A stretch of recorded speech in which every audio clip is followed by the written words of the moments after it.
Assalamu alaikum. Welcome back to English with Sabah. Today we are going to discuss about Petter's aesthetism. In the previous lecture, I have explained about Walter Petter's idea on style, appreciation essay on style जो था उसको explain किया था कि उसके मुतालिक Walter पेटर का क्या कहना था, उनका क्या नज़रिया था। और इस वीडियो में आपको पेटर का एस्थेटिज़म के बारे में क्या कहना था, एस्थेटिक चीज़ क्या है, एस्थेटिक मूवमेंट इंग्लिश में कैसे आया और इंडिविजुअल जो रिवोल्यूशन है उसके बारे में स्टडी करेंगे। तो शुरू करते हैं अपनी आज की video.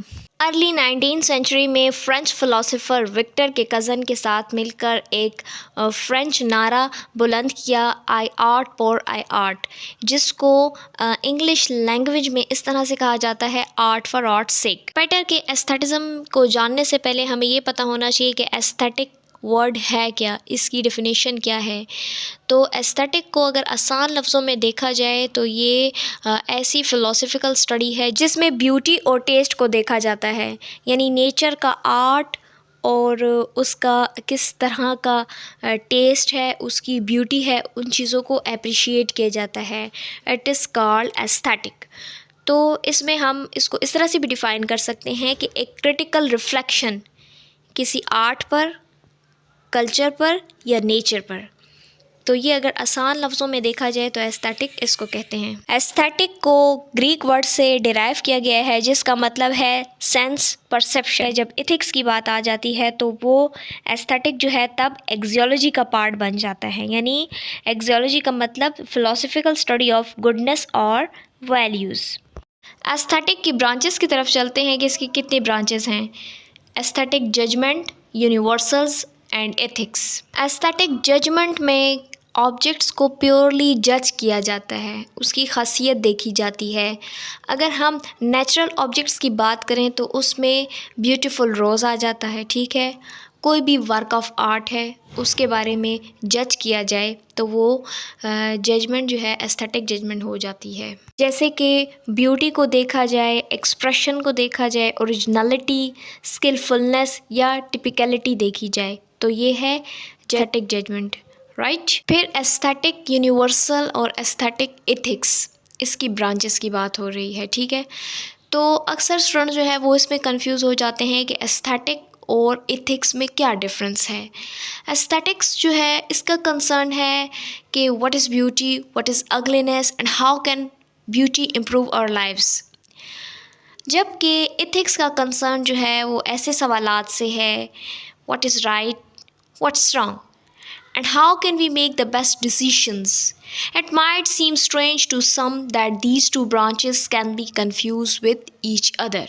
Okay, somehow students say that what is the difference between aesthetic and aesthetics. So today I will clear these things that there is not much difference between aesthetic and aesthetics.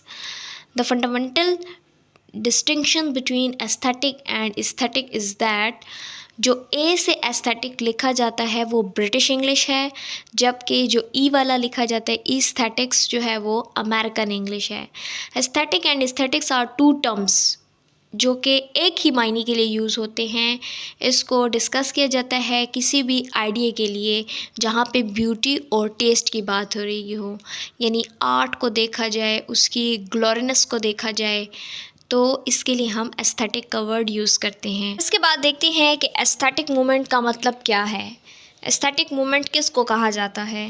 ये late 19th century का movement था जिसमें pure beauty और art for art सेक पर जोर दिया गया, यानी कि विजुअल और सेंसुअल क्वालिटीज़ किसी भी आर्ट की, डिज़ाइन की देखी जाए। एस्थेटिक मूवमेंट के जो फीचर्स हैं अगर उसकी तरफ देखें तो उसमें इस चीज़ पर जोर दिया गया है कि आर्ट को सिर्फ पेंटिंग, मुजस्मा साजी और आर्किटेक्चर वगैरह के लिए महदूद नहीं कर देना चाहिए, बल्कि इसको एवरीडे लाइफ का हिस्सा बनाया जाए। एस्थेटिज़म लाइफ के ऑल एरियाज़ में पेनिट्रेट करता है, यानी मौसीकी और लिटरेचर से लेकर इंटीरियर डिज़ाइन और फैशन से भी मुंसलिक है। आर्ट की क्रिएशन के बाद उसकी गुडनेस और वैल्यूज़ का अंदाज़ा लगाना। तो ये कुछ एस्थेटिक मूवमेंट के फीचर्स थे। एस्थेटिज्म में ना सिर्फ हाई आर्ट्स का जिक्र किया गया बल्कि metal work, fashion, furniture making और इंटीरियर डिज़ाइन पर भी इसका फोकस रहा। एस्थेटिक मूवमेंट की चंद थीरीज हैं जैसे कि imitationalism, instrumentalism, formalism and emotionalism. Oscar Wilde, जिनको फादर ऑफ एस्थेटिक मूवमेंट कहा जाता है, वो जो थे इंटरेस्टेड थे ब्यूटी और एस्थेटिक की स्टडी में।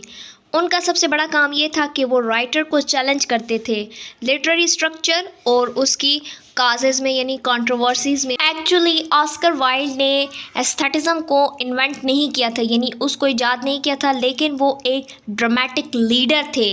इस मूवमेंट को, इस तहरीक को प्रमोट करने में उन्होंने ऑलमोस्ट 19th सेंचुरी के एंड तक इसको प्रमोट किया है। Art for art sake movement जो कॉन्सेप्ट है आर्ट का, इसको किसी किस्म की क्लैरिफिकेशन, जस्टिफिकेशन, किसी किस्म के मकसद की ज़रूरत नहीं है। आर्ट का ब्यूटीफुल होना ही काफ़ी है। आर्ट फॉर आर्ट सेक को लीड करने के लिए ब्रिटिश और फ्रेंच राइटर्स और आर्टिस्ट शामिल थे जैसे कि Oscar Wilde, Walter Pater, S T Coleridge. English aesthetic movement, Walter Pater ने इस टेक्स्ट के बारे में studies in the history of the Renaissance जो कि 1873 में लिखा था, वहाँ पे उन्होंने मेंशन किया है एस्थेटिक मूवमेंट के बारे में। एस्थेटिक मूवमेंट के जो राइटर और आर्टिस्ट थे उन्होंने ये एडुकेट किया कि मोरालिटी और आर्ट के दरमियान में कोई कनेक्शन नहीं है। आर्ट को प्योरली प्लेजर जो है वो प्रोवाइड करनी चाहिए बजाय इसके कि कोई इमोशनल और मोरल मैसेज कन्वे करे। आर्ट को सिर्फ ये शो करना चाहिए कि एक पोइट जो है वो किस तरह से अपने आर्ट को, अपने काम को ब्यूटिफाई करता है। आर्ट फॉर आर्ट सेक की मूवमेंट ये एडुकेट करती है कि आर्ट को हमेशा सेपरेट रखना चाहिए सियासी, मुआशी और माशरती इन्फ्लुएंसेस से। Art and the industrial revolution, industry में आर्ट का इर्तिका किस तरह हुआ। 15वीं से 19वीं सदी के दरमियान जो था वो ज़्यादातर आर्टिस्टिक्स का ये इमेज था कि बस रिलीजियस प्रैक्टिस की जाए। जैसे जैसे वक्त गुज़रता गया उनमें रुझान पैदा होता गया और फिर काफ़ी चेंजिंग्स आई आर्ट के हवाले से। स्टार्ट में रिलीजियस प्लेसेस, चर्च वगैरह को डेकोरेट किया जाता था।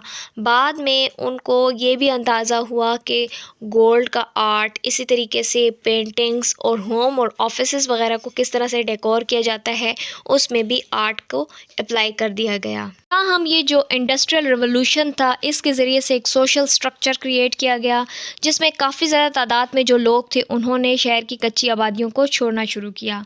इसी तरीके से इस चेंज ने जो है एक बहुत बड़ा सवाल उठाया आर्ट पर, ट्रेडिशनल आर्ट पर, कि लोगों ने इसके बाद रोमांटिसिज्म को रिजेक्ट करना शुरू कर दिया।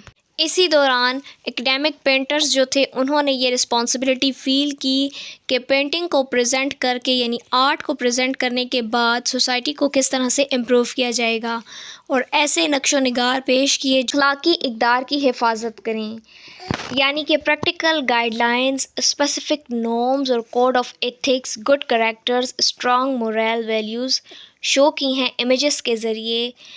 ऐसी गाइडलाइन प्रोवाइड की है कि एक इंसान जो है वो किस तरह राइट टू रॉन्ग में डिसीजन ले सके। तो ये सारी चीज़ें जो है आर्ट के ज़रिए लोगों को सिखाई गई। तब ही मॉडर्निस्ट जो थे उन्होंने बगावत की इस नज़रिए के लिए और डिमांड की कि उनको आज़ादी दी जाए कि वो अपना स्टाइल और सब्जेक्ट ऑफ आर्ट ख़ुद ही चूज़ करें। अब आते हैं पोस्ट मॉडर्निज़म की तरफ कि उसमें आर्ट फॉर आर्ट सेक का क्या किरदार रहा। आर्ट जो है वो तेज़ी से बढ़ता गया पब्लिक लाइफ में, फिल्म मीडिया, प्रिंट मीडिया और एडवर्टाइजिंग वगैरह। बाद में इस आर्ट को मैकेनिकल कर दिया गया मैनुअल आर्ट की बजाय। तो as a result of this artist जो थे उन्होंने अपना कंट्रोल खो दिया। इसके बाद आर्ट सिविक इदारों और गवर्नमेंट के हाथों में आ गया जिसकी वजह से इस इंस्टीट्यूशंस के पास इतनी एबिलिटी नहीं थी कि आर्ट को अप्रिशिएट करते। आर्टिस्टिक एक्सप्रेशन पर पाबंदियां लगाई गई और इंडिविजुअल लिबर्टी जो है यानी आज़ादी जो दी गई थी कि आर्ट को क्रिएट किया जाए और ब्यूटी को शो किया जाए, तो उसको भी लिमिटेड कर दिया था। लेकिन आज की दौर में यानी आज की दुनिया में जो है अगेन वो नारा बुलंद हो गया है कि आर्ट सिर्फ आर्ट के लिए ही होना चाहिए। मतलब ये है कि आर्ट को जज नहीं किया जाए, उसका रिलेशनशिप किसी सोशल, पॉलिटिकल और मोरल वैल्यूज़ के साथ। बल्कि वो बिल्कुल प्योरली हो, फॉर्मल और एस्थेटिक क्वालिटीज़ के साथ। वॉल्टर पेटर्स द रेनेसांस स्टडीज़ जो है उसमें उन्होंने कहा है कि ये रेनेसांस स्टडीज़ उनका जो ऐसे है studies in art and poetry, उसमें कहा है कि एक आर्टिस्ट को या पोइट को एम्फेसाइज करना चाहिए इस चीज़ पर कि ब्यूटी और आर्ट का जो एक्सपीरियंस है उसको जज नहीं करना चाहिए काम से, बल्कि उसकी एक्यूरेसी से और जो मोरल स्टैंडिंग्स हैं आर्टिस्ट की उससे उसको जज किया जाए। The function of the poetry is not to teach, but to withdraw the thoughts for a while. Impart the highest quality to your moments. For those moments' sake, life is beautiful, splendid, brief. Therefore, do not waste your time in building abstract theories. Rather, make hurry to enjoy the pleasure of the moment, the sensation and experiences derived from the beautiful art and nature. पेटर का एस्थेटिज़म जो था वो उनके fellows से मुख्तलिफ था, क्योंकि बाकी जो ब्यूटी के फॉलोअर्स, आर्ट और ब्यूटी के फॉलोअर्स थे, जैसे कि Oscar wild and rest of the other artist, तो उनका जो था एस्थेटिज़म डिफरेंट था पेटर के एस्थेटिज़म से। तो ये जो थे बहुत ही मोस्ट बैलेंस मेंबर थे इस ग्रुप के। So thank you so much for watching the lecture. It was all about today's topic. इस टॉपिक को मैंने डिटेल में वीडियो बनाने की कोशिश की है। अब उम्मीद है कि आप सबको आसानी से समझ आ जाए। See you in the next video. Take care of yourself. Allah Hafiz.